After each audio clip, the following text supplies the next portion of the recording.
Hello and welcome to another commentary video on the Bradmaz channel, and this is how I got 5 stars on Whoopin and Hollerin in Stuntman Ignition. Now this first level here, as you can see, the monster truck level, is at first glance absolutely impossible because it's a monster truck. How are you gonna pull a string up in a monster truck? Well, you'd be very surprised actually, and I was when I first did this. Basically, the strat with this one involved using the wheels and exploiting them to get as many close opportunities as possible. Like there, you just saw I got a bunch of close. And yeah, the level's really short. Like, this does not drag on at all. This takes a couple of tries. It's a little bit tricky to get the hang of the monster truck because of how weird it steers and stuff.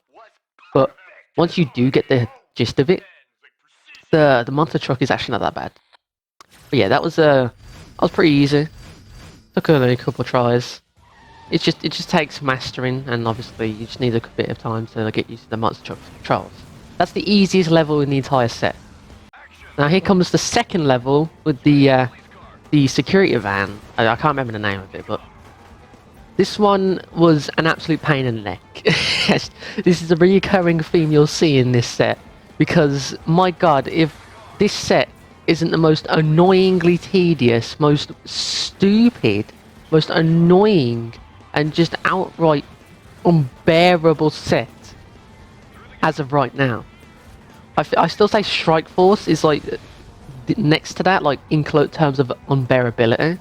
But this, jeez, like my god, like you can see how many stunts I'm failing here just to get the 5-star. Look at that. I am really surprised I didn't fail there. Like. But yeah, this level's pretty short. It takes a very long time. I obviously stuck to my tradition of staying close to objects. What else? I stuck close to walls, cones. But the problem is with this level set is that it's so barren. You'd think a city setting would actually be like really, really lively and you'd have loads of opportunities. Like, the difficulty spike here is insane, and it's even worse on this one. You remember how in Aftershock, if you watched that video, if you didn't, I said that bikes were basically the worst vehicles in the game. I still stand by that. However, they have one of the most OP stringers in the game, and that is a wheelie. However, this bike, for whatever reason, it just refused at every opportunity to give me a wheelie, and when it did, it didn't register. So I was sat here for a good half an hour trying to get my combos to string together, and yet whenever I did, it didn't count, so I had to restart. so again, Whoopin and the Hollerin, or Whoopin and the Hollerin as I used to call this level as a kid, it's one of the most annoying, one of the most tedious, and one of the most boring examples of a level. Like, you'd think a film based on, obviously, the General Lee, you know, this is kind of the obvious inspiration for this one. Like, you can see here, look at this! What a bike! They really throw everything at you when you're on a bike. Like, I can't even express how many times I had to attempt this. Like, you saw there, like, I was completely stiff then. Like, I almost lost the level. But I got really lucky here. Like, obviously, again, wheelies are your best friends in this bike level. And you're probably asking me, Brad, is this the only bike level? And let me just tell you, it doesn't get better from here. It gets worse. It gets much, much worse. And I'm going to go into great detail, detailing how it gets worse. Because you remember how I said that this bike, if you drift, it just sends you across the map? Well, this problem is a lot more prevalent in other bike levels. Now here comes the most annoying beginning introduction to the two-wheel mechanic. Like, now this is the time where new mechanics get thrown at you. I'd still say the two-wheeling mechanic is basically the equivalent of a wheelie for cars. It's not inconvenient, it just depends on how... Oh yeah, here. Did you know that if you break the glass, and if you try and it will count as a close? When you break the glass, it will actually cut down your string.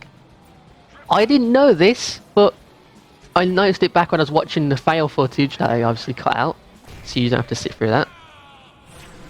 I noticed that whenever I smashed the glass at that drift part, it just didn't register. And this bit here, this is just stupid. The amount of times I've lost because of this last, like, 180 turn. It's ridiculous, because what would happen is I would end up doing it, but because the stunt didn't obviously, you know, register, I'd lose my string and the level would end and I'd get 4 stars. So, like, fuck it out. I'm glad there's only 1 bike level in this. Like, normally there's 2. I thought there was 2, actually, I'll be honest. Watching this footage back, but I guess not. But now, you remember how, like, I just said this car is a little bit annoying to use? Well, get ready to use it 2 more times, by the way, because this one took 45 minutes. This one was just unbearably cruel. It's just so barren. Like, these levels are just so boring and barren, and there's just... Oh my god.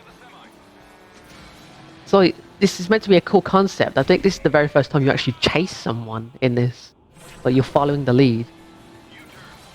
But this car, for whatever reason, it's like designed to drift. It's a drifty car. It's meant to be sliding all over the place and looking sick. But for some reason, you can't just drift and it'll just start drifting. You have to hold the handbrake for about less than a second. Oh yeah, this bit. Like, I got really lucky here. I just made that. But 9 times out of 10, I never make that. However, the reason why I did do that stunt, you're probably saying, well, why not just ignore it? Your advice is to ignore it, isn't it? The reason why I did that is because I wanted the airborne stunt. The airborne stunt is a really good stringer. Obviously, I got that nomination there. But no, these levels are just really boring. Like, they're so barren. Like, look at these empty roads. There's just nothing going on.